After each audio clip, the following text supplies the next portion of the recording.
Sore losers? Wisconsin GOP seeks to strip powers of elected Dem governor.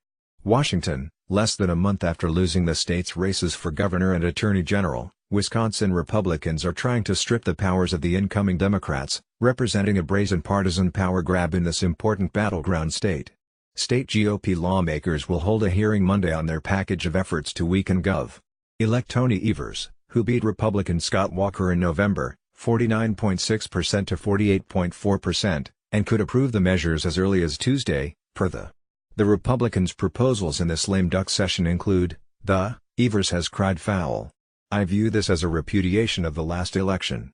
I will take any steps possible to assure the people of Wisconsin that I will not invalidate those votes, the governor-elect told the Journal-Sentinel over the weekend. Republicans maintain they're correcting giving outgoing Governor Scott Walker too much power. Maybe we made some mistakes giving too much power to Gov. Walker, and I'd be open to looking at that to see if there are areas we should change that, the Assembly's GOP speaker told reporters after the election.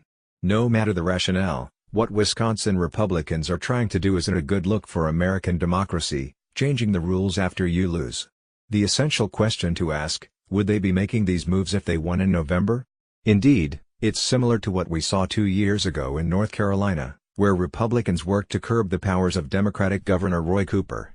And it would be quite the political epitaph for Scott Walker, who came into power in 2011 by taking away collective bargaining power from public employees, who survived a recall in 2012, who was re-elected in 2014, who ended his 2016 presidential bid prematurely and who lost his re-election race last month.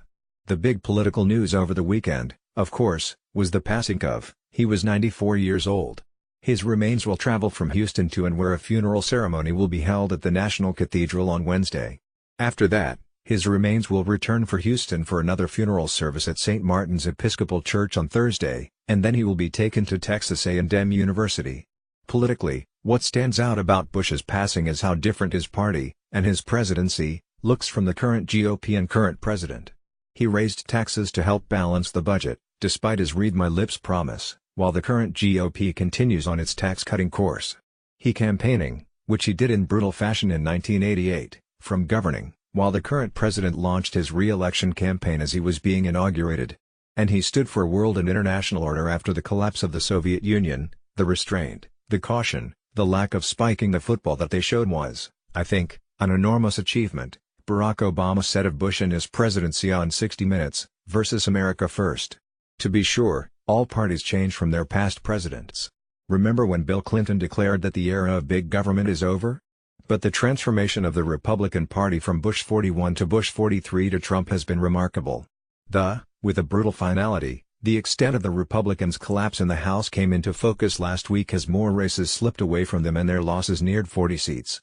Yet nearly a month after the election, there has been little self-examination among Republicans about why a midterm that had seemed at least competitive became a rout. President Trump has brushed aside questions about the loss of the chamber entirely, ridiculing losing incumbents by name, while continuing to demand Congress fund a border wall despite his party losing many of their most diverse districts. Unlike their Democratic counterparts, Republicans swiftly elevated their existing slate of leaders with little debate, signaling a continuation of their existing political strategy. Last week, where the pivot would be for Trump and GOP. Well, it looks like there's been no pivot. Here's the latest on the allegations of voter fraud in that congressional election in North Carolina. North Carolina officials voted Friday to continue investigating fraud in the 9th congressional district election, potentially delaying certification of the results for weeks and leaving open the possibility that a new election could be called. The decision cast new uncertainty on the race between Republican Mark Harris and Democrat Dan McCready, who are separated by only 905 votes out of 283,317 ballots cast, according to unofficial returns. The Associated Press on Friday announced it was revoking its projection that Harris won the southeastern North Carolina seat. The inquiry further roiled a state already divided over issues of voting rights, voter suppression and fraud. More, the State Board of Elections and Ethics Enforcement has collected at least 6 sworn statements from voters in rural Bladen County, near the South Carolina border, who described people coming to their doors and urging them to hand over their absentee ballots, sometimes without filling them out. Others described receiving absentee ballots by mail that they had not requested. Among the allegations is that an individual who worked for the Harris campaign coordinated an effort to collect and fill in, or discard, the ballots of Democratic voters who might have otherwise voted for McCready. Several of the affidavits come from elderly African American voters. It is illegal to take someone else's ballot, whether to turn it in or discard it. NBC retracted its call of Republican David Valadao as the winner. Democrats are currently at +39 under NBC's count, and they'd be at +40 if they end up winning CA21. A truce between U.S. and Chinese leaders on trade tariffs boosted global markets on Monday, fueling a nearly 1% surge on world stocks and pushing emerging currencies higher against the dollar, per Reuters. The gains came after China and the United States agreed at the weekend to halt additional tariffs on each other. The deal prevents their trade war escalating as the two sides try to bridge differences with fresh talks aimed at reaching a deal within 90 days.